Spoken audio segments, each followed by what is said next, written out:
आसमान में उड़ रही थी छोटी सी रंगीन चिड़िया टुनी। उसके नीले हरे पंख, सीने पर सुनहरी आभा और माथे पर चमकता जादुई पंख उसे सब चिड़ियों से अलग बनाता था। टुनी को हमेशा नए नए स्थान देखना और दूसरों की मदद करना अच्छा लगता था।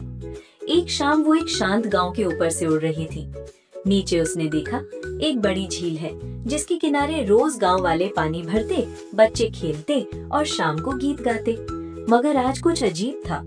झील के चारों ओर गहरा अंधेरा फैला था। टुनी हैरान होकर झील के पास उतरी। उसने देखा झील की सतह पर जो चमचमाती रोशनी हर शाम नाचती थी वो गायब हो गई थी। पानी की लहरें बुझी बुझी थी, जैसे मुस्कान भूल गई हूँ। बच्चे घबराकर कह रहे थे, हमारी झील तो अब चमकती ही नहीं, रोशनी कहाँ चली गई? गांव वाले उदास बैठे थे। एक बूढ़ा बोला, बेटी, इस झील की रोशनी ही हमारी खुशियों का कारण थी। जब झील जगमगाती थी हम सब गाते बजाते थे, लेकिन 3 दिन से रोशनी गायब है।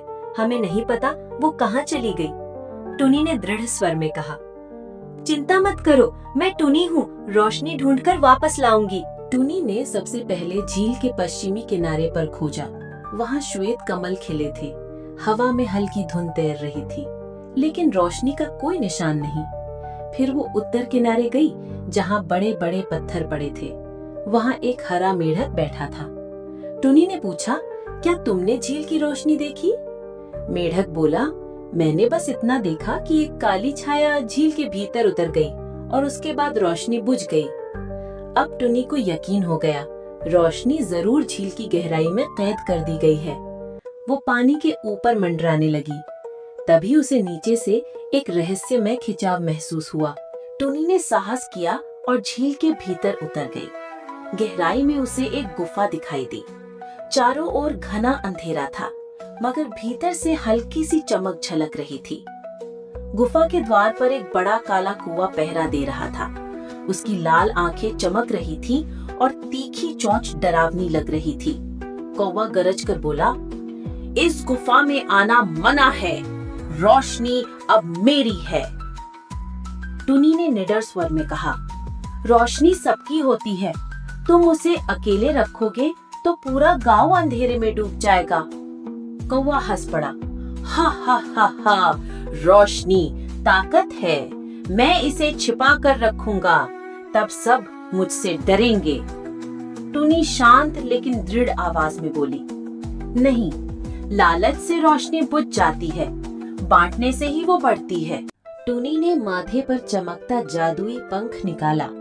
जैसे ही उसने उसे फैलाया, सोने जैसी उजली किरणें चारों ओर फैल गईं। गुफा का अंधेरा छट गया। कौवा ने अपनी आंखें ढक ली, मगर रोशनी को रोक नहीं सका। गुफा के भीतर जितनी रोशनी कैद थी, वो सब आजाद होकर चमकने लगी। नन्हे नन्हे तारों जैसी किरणें गुफा से निकलकर फिर से झील में लौट आईं। कुछ ही पल में झील फिर से झिलमिलाने लगी।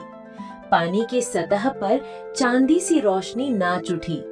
किनारे पर खड़े गांव वाले खुशी से चिल्लाए, देखो, हमारी झील फिर चमक उठी, टुनी जीत गई। कौवा धीरे धीरे शांत हो गया। उसकी आंखों में अब कठोरता नहीं, पछतावा था।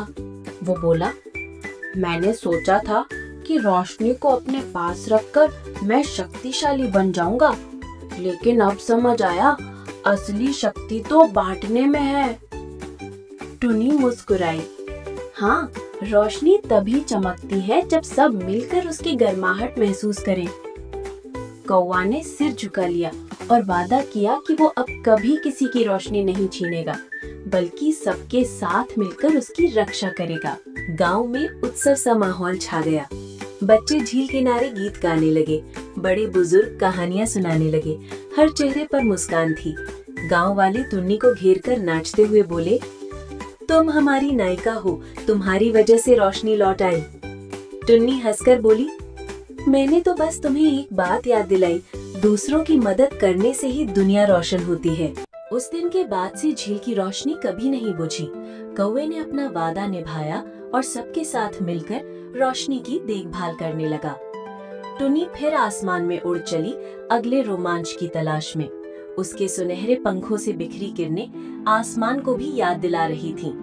रोशनी बांटोगी तो अंधेरा खुद ही मिट जाएगा। उपसंहार। इस कहानी से हमें ये शिक्षा मिलती है कि स्वार्थ और लालच अंधेरा लाते हैं, सहयोग और बांटना ही रोशनी लौटाते हैं। सच्ची खुशी वही है जिसमें सब मिलकर चमकते हैं।